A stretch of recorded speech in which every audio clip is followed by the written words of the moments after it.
नमस्कार शेतकरी मित्रो, मी डॉक्टर किरण मालशे, कृषी विद्यावेत्ता, प्रादेशिक नारळ संशोधन केंद्र भाटे, रत्नागिरी। आज आपल्याला झुडूप वर्गीय काळी मिरी किंवा बुश पेपर याच्याविषयी माहिती घ्यायची आहे।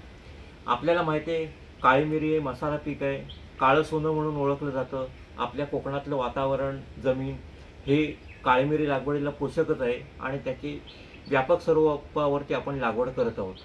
पण नव्याने येऊ घातलेलं जे बुश पेपर हे तंत्र आहे हे सुद्धा आज शेतकरी आत्मसात करतायत। याची लागवड, याचं उत्पादन आणि उत्पादकता याचा विचार केला तर याच्यामध्ये थोडीशी वास्तुस्थिती आपल्याला पुढे येणं गरजेचं आहे, ते समजून घेणं गरजेचं आहे आणि त्या दृष्टीने आपलं लागवडीचं नियोजन शेतकऱ्यांनी केलं पाहिजे। मुळात बुश पेपर, काळी मिरी यातला फरक समजून घेतला पाहिजे। काळी मिरीच्या वाढीमध्ये आपल्याला 3 प्रकारचे वेल दिसून येतात। काही वेल असतात ते आकाशाकडे वरती वाढत जातात, काही वेल असतात ते जमिनीकडे झुकलेले असतात आणि जमिनीला समांतर वाढत असतात, आणि तिसरे प्रकारचे जे वेल असतात ते वेल की ज्याच्यावरती उत्पन्न घेतलं जातं। काळी मिरीचे लोंगर लागतात आणि ह्याच वेलांचा प्रकार आपण बुश पेपरचे मिरी तयार करण्यासाठी वापरतो। आता याची अभिवृद्धी कशी करतात ते बघूया।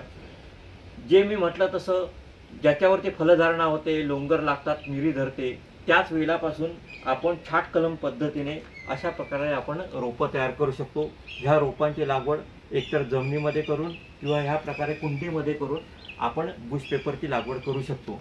आता बुश पेपरचा विचार केला तर हे विशिष्ट प्रकारचे वेल किंवा त्याचे फुटवे घेऊन आपण तयार करतो, त्यामुळे वाढीवरती याच्या मर्यादा असतात। जसं आपण एखाद्या आधाराच्या सहाय्याने किंवा सिल्वर ओक असेल किंवा इतर कुठलंही आधाराचं झाड असेल त्याच्या आधाराने काळी मिरी वाढवतो, पण हे आपण वेगळ्या पद्धतीने त्याचं लागवड करतो। आणि ह्याचा विचार केला तर ह्या झाडाची क्षमता साधारणपणे 160 ते 250 ग्रॅम सुकी मिरी किंवा 600 ते 700 ग्रॅमपर्यंत आपल्याला ओल्या मिरीचं उत्पादन आपण ह्या बुश पेपरच्या माध्यमातून घेऊ शकतो। याच्या पलीकडे आपण विचार केला तर जितकं उत्पादन आपण त्या वेलाच्या माध्यमातून मिळतं तितकं उत्पादन आपल्याला ह्याच्या माध्यमातून मिळू शकत नाही, घेऊ शकत नाही, त्यालाही मर्यादा येतात। झाडाचा विस्तार, झाडाची वाढ, त्याच्यामध्ये असणारी क्षमता याचा विचार करून आपण बघितलं तर तिथपर्यंत आपल्याला उत्पादन साधारणपणे 160 ते 250 ग्रॅमपर्यंत आपण घेऊ शकतो। आता ह्या झाडाची रचना बघितली तर तुमच्या लक्षात येईल की हे फुटवे हे साधारणपणे 2 ते 3 फुटवे आपण वाढवतो, त्याला योग्य प्रकारे आधार देतो की आपल्याला ट्रेनिंग करणं म्हणतो, आणि त्या पद्धतीने आपण कुंडीमध्ये ह्या बुश पेपरची लागवड करतो। लागवड केल्यानंतर त्याला नियमितपणे खत, पाणी ह्या गोष्टीचा आपण विचार केला पाहिजे। त्या पद्धतीने शिफारशीप्रमाणे आपण त्याला खत, पाणी हे दिलंच पाहिजे।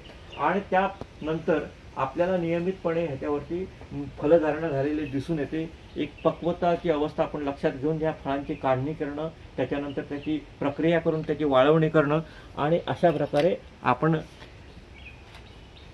सुकी काळी मिरी, काळी मिरी आपण तयार करू शकतो।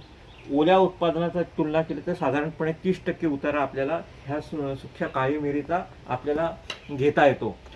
अशा पद्धतीने जर आपण आपल्या घरामध्ये, आपल्या बगीच्यामध्ये, परसबागेमध्ये किंवा आपल्या गॅलरीमध्ये एक छंद म्हणून बुश पेपर किंवा झुडूपवर्गीय मिरी वाढवली तर निश्चितच त्याचा फायदा होतो। पण व्यापक तत्वावरती जर उत्पादन घेतलं असं ठरवलं तर त्याच्यामध्ये वस्तुस्थितीचा विचार करता बऱ्याचशा अडचणी आहेत, आणि जे मी म्हटलं की त्या प्रमाणामध्ये आपण त्याचं उत्पादन घेऊ शकतो।